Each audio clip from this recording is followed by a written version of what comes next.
Hola, ¿qué tal? ¿Cómo estáis? Aquí tenéis el vídeo correspondiente a la tercera sesión. Como ya os he comentado por correo electrónico, la plataforma está habilitada para los profesores desde este martes. Yo no he tenido tiempo esta semana porque, la verdad, entre las sesiones de evaluación inicial que he tenido estas tardes y la entrega de programaciones que era para finales de septiembre y las hemos ido entregando esta semana, ACIS y demás, pues no me ha dado la vida a más. Entonces esta tercera sesión de momento os la he puesto también como habíamos hecho con las dos anteriores en la carpeta de Drive, la cual estáis viendo, y, y os envío este vídeo para guiaros. Ya para la semana que viene no os preocupéis, tendremos os habilitaré yo todos los temas y todas las funcionalidades de la plataforma que la verdad es muy prometedora. Yo la he estado mirando en la medida de lo posible porque teníamos unos tutoriales, ya los he visto y parece muy potente. La iremos viendo y también mantendremos algunas videoconferencias por Skype. Ya sabéis que tenemos mini tutorías de 10 minutos y tutorías trimestrales. Así que, bueno, enseguida es en los próximos días, comenzaremos con todo esto. Mientras tanto, vamos al grano con los materiales que os he subido en la carpeta correspondiente a la tercera sesión. En primer lugar, tenéis un documento, lo podéis ver aquí, es el documento 1 de bibliografía complementaria. Aquí os he adjuntado títulos con los que podríais actualizar, completar las bibliografías y los contenidos de los temas que iban para esta semana, que son el 10, el 11, el 12, el 13 y del 26 al 30. Ya sabéis, lo comentamos la semana pasada, que para sacar un 10 en el tema no nos vale cualquier tema, ni siquiera los nuestros, los que tenemos propios en la academia, seguramente, sino que tendremos que diferenciarnos de alguna manera respecto a los demás. Para esto hay varias formas de hacerlo. Una de ellas es poniendo bibliografía actualizada. Aquí tenéis algunas de ellas.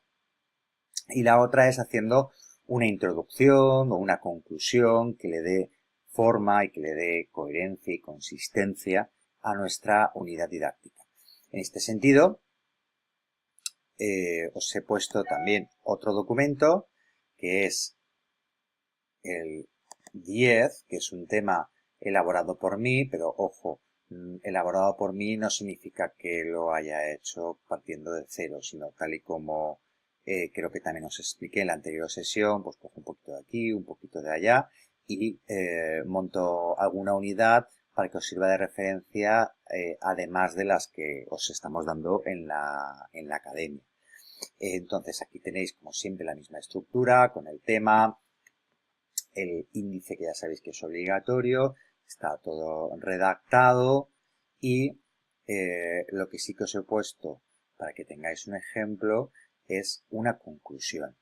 En la conclusión lo que tratamos de hacer siempre que podamos es relacionar los contenidos teóricos de las unidades, los contenidos teóricos de los temas, con nuestra práctica docente, de tal manera que si leéis la conclusión veréis que estamos relacionando los contenidos, en este caso de la unidad de la norma lingüística, las variedades sociales y funcionales de la lengua, con la necesidad que tienen nuestros estudiantes de expresarse de manera no solo correcta, sino también adecuada.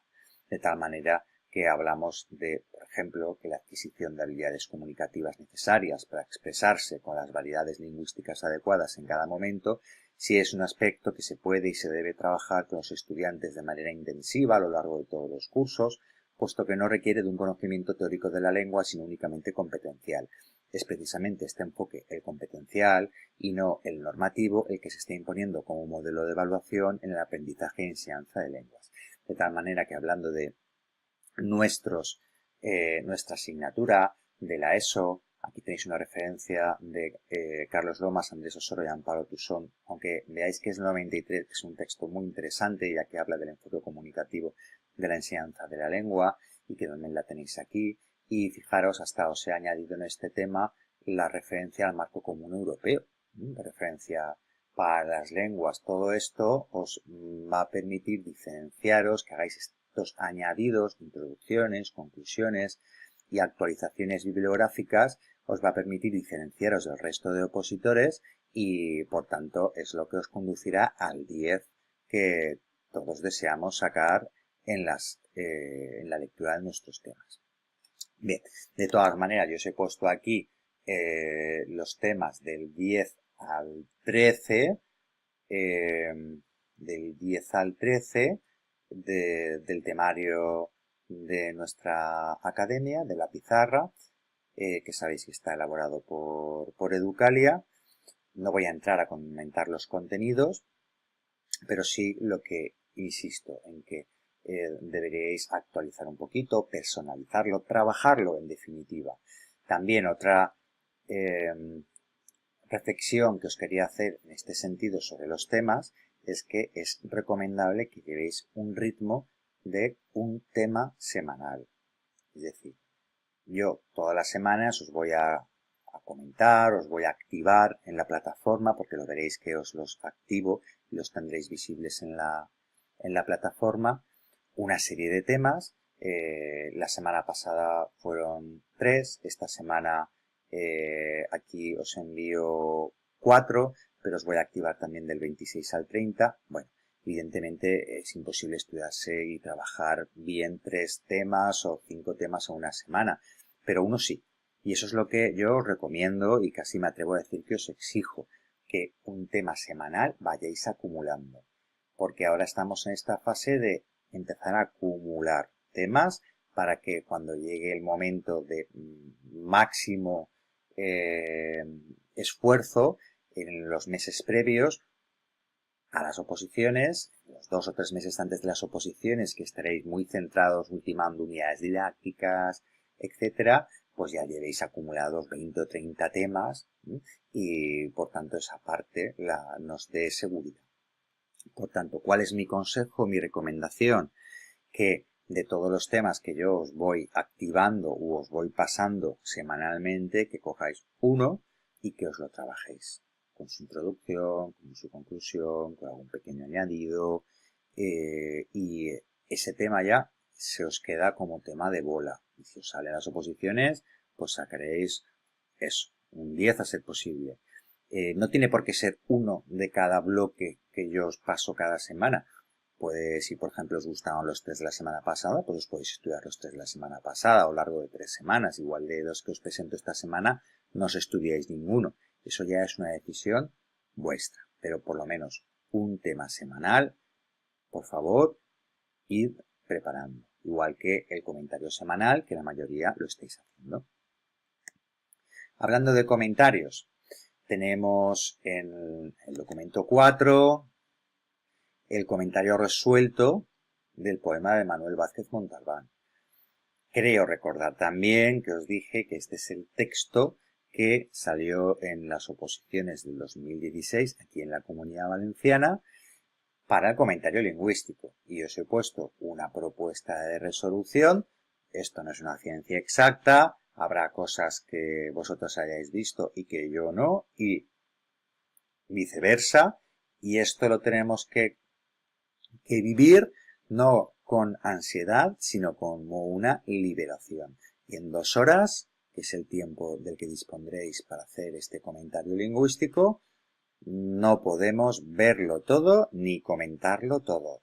Tenemos una limitación horaria y en vez de angustiarnos, vamos a liberarnos y decir, bueno, pues alguno comentará cosas que yo no haya dicho, pero seguramente yo también comentaré cosas que otro no ha dicho.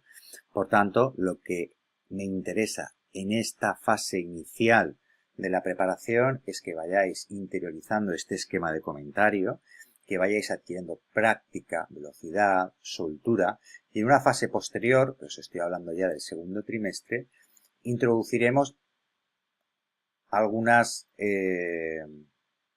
implementaciones, pero que de momento no me interesa que las trabajéis. De momento quiero que os defendáis. Ahora hemos hecho textos del ámbito de uso periodístico, Este era del ámbito de uso literario, el siguiente que vais a ver también es del ámbito de uso literario, pero de un texto narrativo, no poético. Vamos a adquirir esa soltura, esa mecánica del comentario de texto lingüístico y luego ya implementaremos algunas cosas. Bien, fijaros, bueno, leéis el comentario y corregís el vuestro si es que no os lo he corregido yo. Y, perdón, que me he salido. Vuelvo a entrar. Bien. Y este es, como os decía, el comentario que os propongo para esta semana. Texto narrativo, pero también de ámbito de uso literario.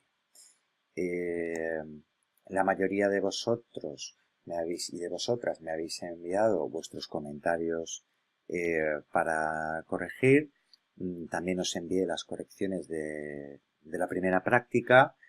Yo lo intento hacer lo mejor posible, de verdad, y os envío el PDF corregido y os envío un pequeño vídeo a cada uno con comentarios y sugerencias sobre vuestro trabajo.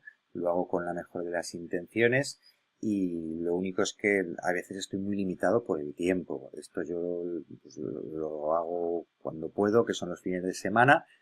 Y en este sentido, pues espero el sábado, el domingo o el lunes a más tardar poderoslos devolver corregidos, los que tengo pendientes. ¿Por qué os estoy comentando esto? Para que os esperéis antes de hacer la tercera práctica, si me habéis enviado la segunda, a que os la devuelva corregida. Y así podéis tener en cuenta estas correcciones o consejos que os doy en la nueva práctica. Bien, lo último que os quería comentar es respecto a la programación didáctica, que aquí tenéis el guión para esta segunda parte de la programación didáctica, que lleva como título Objetivos de la etapa respectiva vinculados con la materia o el ámbito. Aquí os hemos puesto una definición de lo que son los objetivos, que quedan establecidos a nivel nacional en este Real Decreto. Y de hecho aquí los tenéis enumerados, tanto para la ESO como más adelante, aquí tenéis, para bachillerato. Sí que es interesante que sepáis que en este Real Decreto se establecen los objetivos generales de la etapa secundaria, tanto la obligatoria como la no obligatoria, pero que en el Decreto 87/2015 se concretan los objetivos nacionales en unos fines adaptados en la Comunidad Valenciana. Esto significa que tenemos unos objetivos nacionales y unos fines autonómicos. Podéis en vuestro apartado 2 de objetivos de la etapa respectiva vinculados con la materia, partir de estos objetivos o, si queréis, partir de estos fines. Pero tendréis que explicar, hacer una pequeña introducción en la que dejéis claro que entendéis que existen estos dos marcos normativos, nacional y autonómico. Os doy también aquí algún consejo sobre que, por ejemplo, se pueden poner en una tabla o redactar a elección vuestra, pero los vamos a poner todos, porque aunque no estén directamente vinculados con nuestra área, el alumnado debe recibir una formación integral. Podemos señalar en negrita o en color aquellos que contribuyen de manera más directa, lo podemos explicar si es que redactamos la vinculación con nuestra asignatura, pero cuidado, ojo, si los ponemos en una tabla hay que poner filas y columnas. Ya sabéis que cuando utilizamos tablas, el interlineado se nos permite que sea simple, pero no puede ser un cuadro de texto como este, por ejemplo, ¿vale? Eso sería una incorrección. Tiene que ser una tabla con filas y columnas. No vale poner los objetivos dentro de un cuadro de texto como si fuera una tabla. Como ejemplo, os he puesto aquí un ejemplo. Tenéis explicado lo que os decía respecto de los objetivos de carácter nacional y de los fines autonómicos, y yo he optado por redactarlo, pero podréis poner una tabla perfectamente. Bueno, un saludo, estamos